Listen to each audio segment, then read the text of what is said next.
Good morning students. आज हम आपको मेजर्स ऑफ सेंट्रल टेंडेंसी के बारे में बताने जा रहे हैं। मेजर्स ऑफ सेंट्रल टेंडेंसी के अंतर्गत हम विभिन्न प्रकार के मेजरमेंट करते हैं, जिससे हमें विभिन्न प्रकार के विश्लेषण में सहायता मिलती है। स्टैटिस्टिक्स के अंदर मेजर्स ऑफ सेंट्रल टेंडेंसी तीन प्रकार से कैलकुलेट किए जाते हैं।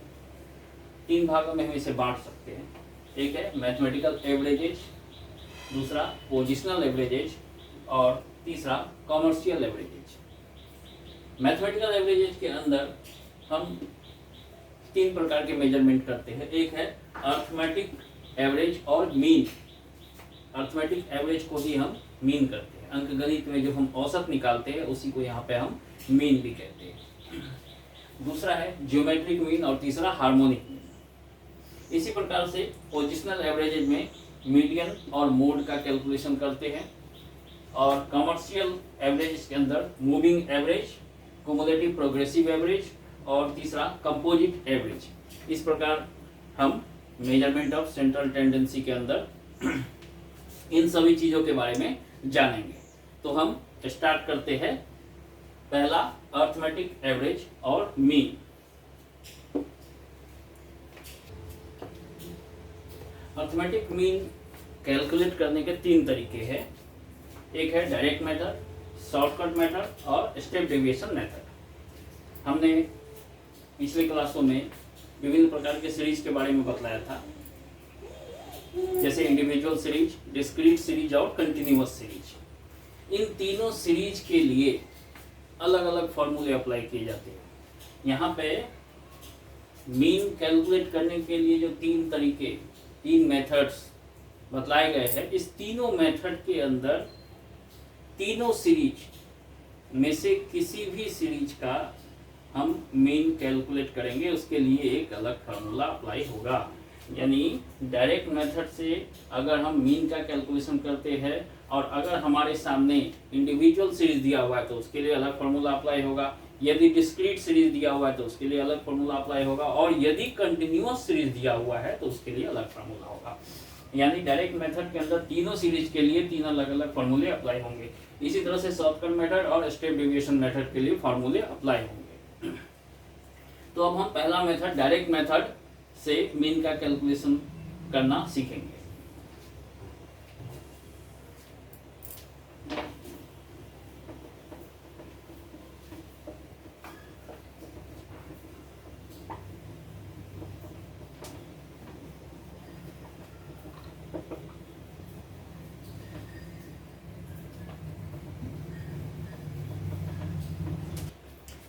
ये हमने डायरेक्ट मेथड से तीनों सीरीज के फॉर्मूले ले लिए, इंडिविजुअल सीरीज, डिस्क्रीट सीरीज और कंटिन्यूअस सीरीज के। इंडिविजुअल सीरीज के लिए फॉर्मूला अप्लाई होता है x bar equal to sigma x divide by n. ये जो एक्स के ऊपर ये जो चिन्ह है इसको बोला जाता है बार, BAR। तो इसको पढ़ा जाएगा एक्स बार। ये मीन को इंडिकेट करता है। मीन को इंडिकेट करने के लिए एक्स बार का सिंबल अपनाते हैं। अब ये जो हमारा सिंबल है, ये इसको सिग्मा बोलते हैं। ये है सिग्मा। इसका मतलब होता है समेशन, जोड़ना, कुल योग। सिग्मा एक्स लिखे होने का मतलब है जितने भी एक्स है उसका कुल योग। एक्स इंडिविजुअल सीरीज में जो वैल्यू दिए रहते हैं, चर वैल्यू, हम वहां पे उसे मानते हैं। डिस्क्रीट सीरीज में भी चर वैल्यू दिया रहता है और फ्रीक्वेंसी अलग से दिया रहता है। कंटिन्यूअस सीरीज में क्लास इंटरवल दिए रहते हैं। तो कंटिन्यूअस सीरीज में हम मीड वैल्यू निकालते हैं, ये भी हमने बताया था। तो वहां पे हम m यूज करते हैं। तो इंडिविजुअल सीरीज के लिए फार्मूला हो गया x bar equal to sigma x divide by n. N यहाँ पे हो गया नंबर ऑफ फ्रीक्वेंसी या टोटल नंबर। इंडिविजुअल सीरीज में total number of items discrete series में भी x bar equal to sigma f x, वहां पे फ्रीक्वेंसी भी दिया रहता है एक्स वैल्यू के साथ साथ, तो हम प्रत्येक एक्स वैल्यू को फ्रीक्वेंसी से मल्टीप्लाई करेंगे और जो एफ एक्स निकलेगा उसका कुल योग करेंगे तो सिग्मा एफ एक्स निकल जाएगा। आगे हम एग्जाम्पल में इसको बताएंगे। और ये है सिग्मा एफ, कुल फ्रीक्वेंसी का कुल योग, ये सिग्मा एफ हो गया। इसके बदले हम एन का भी यूज कर सकते हैं फॉर्मूला में, इसको इस प्रकार भी लिख सकते हैं sigma f x divide by n. ये एन और एफ एक्स दोनों बराबर है। एन का मतलब टोटल नंबर ऑफ फ्रीक्वेंसी, यहाँ पे एन का मतलब होगा टोटल नंबर ऑफ फ्रीक्वेंसी, और ये भी टोटल नंबर ऑफ फ्रीक्वेंसी के लिए यूज हो रहा था सिग्मा एफ, इसके बदले हम एन यूज कर सकते हैं। यहाँ पे एन एफ एक्स अलग से निकालना पड़ेगा। कंटिन्यूअस सीरीज में एक्स बार इक्वल टू होता है sigma f m, small m लिखा है, ये मिड वैल्यू के लिए लिखा है क्योंकि कंटिन्यूअस सीरीज में हमारा एक क्लास इंटरवल होता है और क्लास इंटरवल से हम मिड वैल्यू निकालते हैं। ये जैसे क्लास इंटरवल दिया हुआ है, इसका हम मिड वैल्यू निकालेंगे। मिड वैल्यू के लिए हमने फॉर्मूला बताया था, लोअर अपर लिमिट ऐड होके 2 से डिवाइड हो जाएगा, तो ये हो जाएगा 0 और 10 का कुल योग 10 हुआ, इसको 2 से डिवाइड करेंगे ये 5 हो जाएगा। इसी प्रकार से 20 और 10 30 हो गया, इसको 2 से डिवाइड करेंगे 15 बनता है। ये हमारा मिड वैल्यू, यही हमारा एम हो गया। तो ये फार्मूला में यही एम लिखा हुआ है और एफ जो फ्रीक्वेंसी दिया हुआ है, और उस दोनों को मल्टीप्लाई करके उसका जो कुल योग निकलेगा वो सिग्मा एफ एम कहलाएगा, और डिवाइड इसको करेंगे सिग्मा एफ से। यहां पर भी हम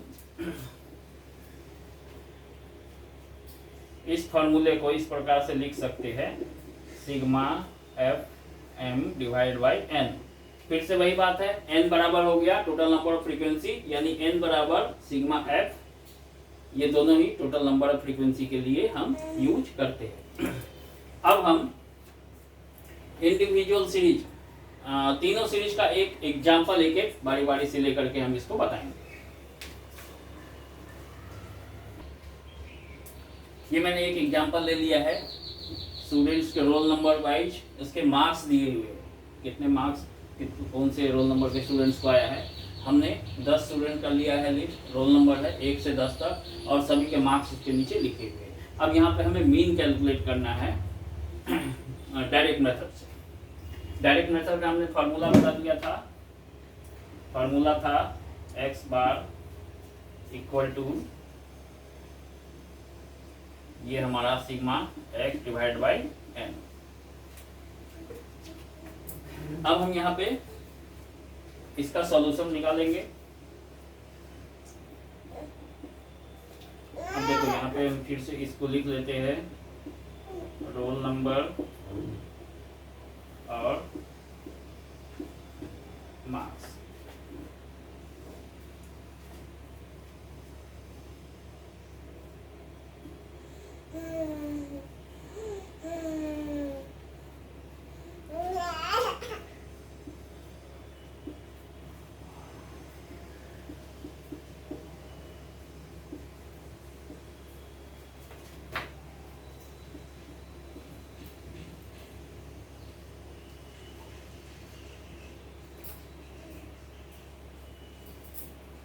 ये हमने लिख लिया। ये जो हमारा मार्क्स है यही हमारा है x, यही x है। अब इसको जो हम टोटल कर लेंगे, इसको जोड़ लेंगे तो ये हमारा सिग्मा x निकल जाएगा, ये कहलाएगा सिग्मा x। इसको हम टोटल कर लेते हैं, ये टोटल करेंगे तो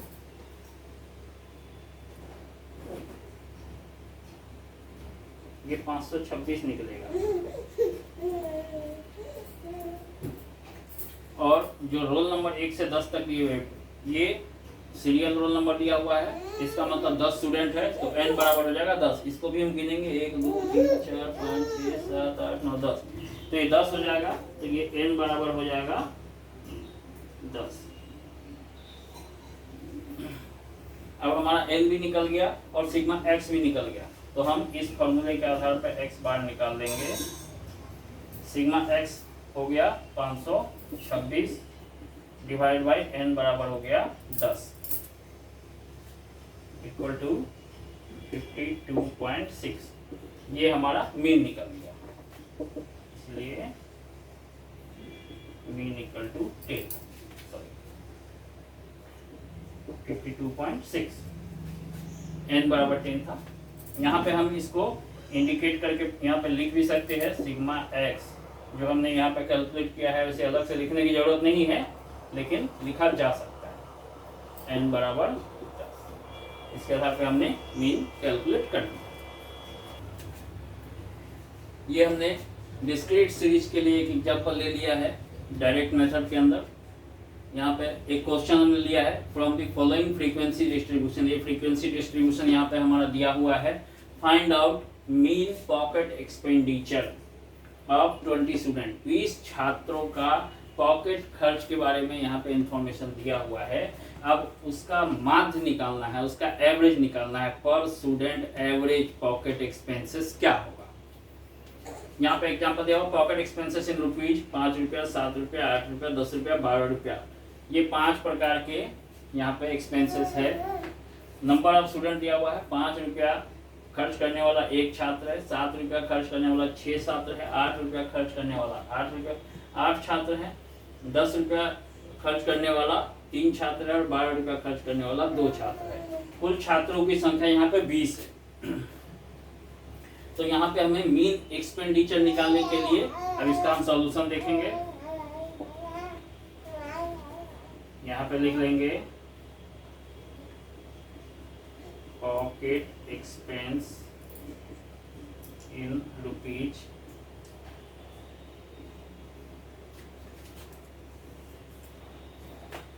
ये है number of students.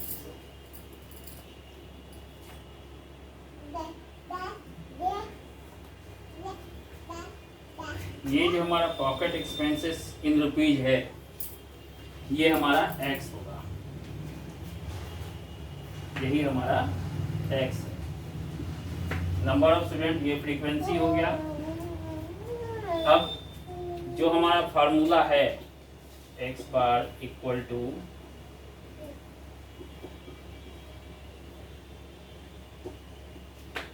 Sigma f x divide by sigma F.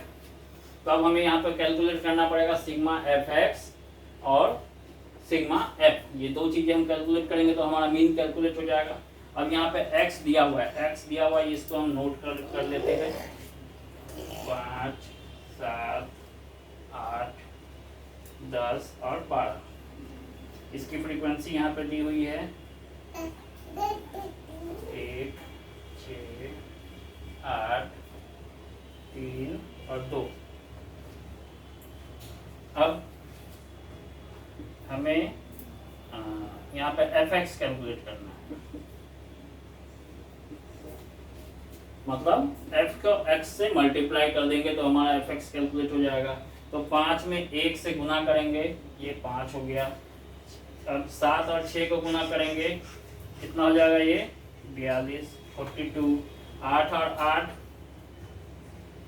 64, 10 और 3 30 और 12 और 2 24।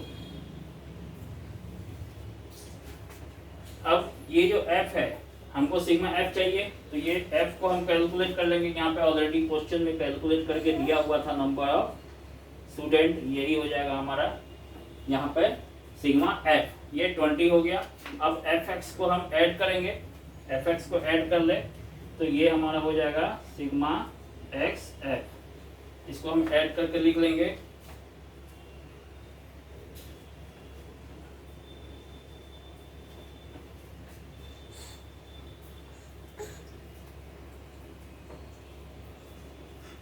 ये हमारा हो जाएगा 165। अब ये हमारा फार्मूला यहाँ पे सेट हो जाएगा। सिग्मा एफ एक्स बराबर 165 डिवाइड बाय सिग्मा एफ बराबर ये हो गया 20। अब इसे हम डिवाइड कर देंगे।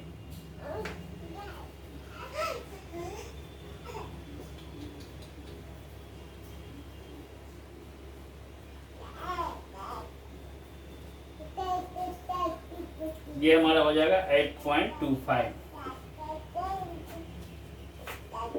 इसीलिए यहाँ पे हम लिख देंगे मीन एक्सपेंडिचर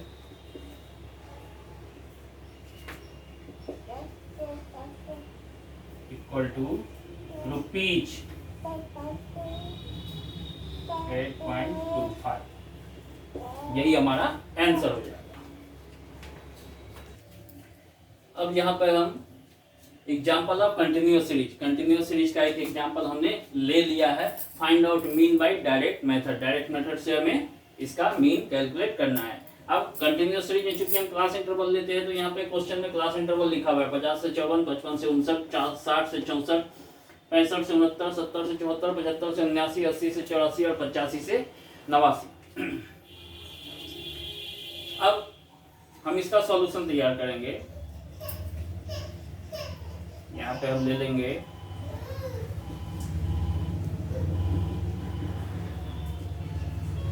क्लास इंटरवल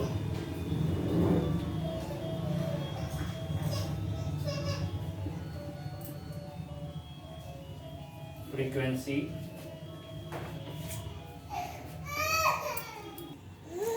ये हमने सॉल्यूशन में क्लास इंटरवल जो क्वेश्चन में लिखे हुए थे वो लिख लिया है, और फ्रीक्वेंसी ये भी क्वेश्चन में लिखा हुआ था वो हमने लिख लिया है।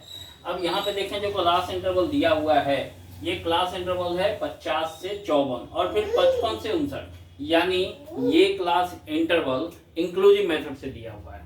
लेकिन हम जब मीन का कैलकुलेशन करेंगे तो वहां पे क्लास इंटरवल इंक्लूसिव दिया हो या एक्सक्लूसिव सीरीज में दिया हो हम उस पर ध्यान नहीं देंगे।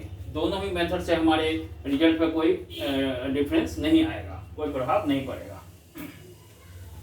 यहाँ पे हमें मिड वैल्यू निकालना है। मिड वैल्यू को हम m से इंडिकेट करते हैं, ये हमने m से इंडिकेट कर दिया। फ्रीक्वेंसी को हम f से इंडिकेट करेंगे, ये f हमने लिख दिया है। अब मिड वैल्यू निकालने के लिए लोअर और अपर लिमिट को फिर से हम यहाँ पे ऐड करेंगे और उसको डिवाइड करेंगे 2 से।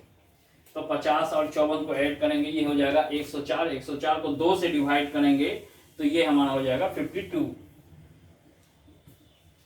ये 52 हो गया, ये 57 हो जाएगा, ये 62 हो जाएगा, ये 67 हो जाएगा, ये 72 हो जाएगा, ये 77 हो जाएगा, ये 32 हो जाएगा और ये हो जाएगा हमारा 37। ये हमने मिड वैल्यू कैलकुलेट कर ली है। अब मिड वैल्यू हमारा कैलकुलेट हो गया। f ऑलरेडी दिया हुआ है तो एफ एम जो हमें फार्मूला जो हमारा था x bar divide by sigma f m divided by sigma f, ये हमारा फॉर्मूला था डायरेक्ट मेथड से कंटिन्यूअस सीरीज में मीन कैलकुलेट करने के लिए। अब हमें यहाँ पर सिग्मा एफ एम चाहिए, सिग्मा एफ भी चाहिए। यहाँ पे f दिया हुआ है तो इसको हम टोटल कर लेंगे, हमारा ये निकल जाएगा सिग्मा f, और जो f और m को मल्टीप्लाई कर लेंगे तो ये हमारा निकल जाएगा सिग्मा m। अब हम मल्टीप्लाई करना शुरू करते हैं। 1 और 52 को मल्टीप्लाई करेंगे, 1 गुने 52 बराबर हो जाएगा ये 52। इसी तरह से 5 और 57 को कैलकुलेट करेंगे। एफ एम कैलकुलेट कर लिया है, एफ और एम ये दोनों को मल्टीप्लाई करके। अब जब इसका हम टोटल करेंगे तो हमारा ये आया 6865, यही हमारा है सिग्मा एफ एम। और फ्रीक्वेंसी को हमने टोटल कर लिया, सिग्मा एफ बराबर 100, ये टोटल करके 100 आएगा, 100 निकल गया, ये सिग्मा एफ एम आ गया। तो अब हम x बार बराबर यहाँ पे वैल्यू पुट कर देंगे। सिग्मा एफ एम है हमारा 6865, 6865 डिवाइडेड बाई ये 100, ये हमारा आ जाएगा 68.65, इसीलिए मीन बराबर 68.65। तो आज हमने डायरेक्ट मेथड से इंडिविजुअल सीरीज, डिस्क्रीट सीरीज और कंटिन्यूअस सीरीज तीनों में मीन कैलकुलेट करना जान लिया है। अब अगले क्लास में हम शॉर्टकट मेथड से मीन कैलकुलेट करना सीखेंगे। ठीक।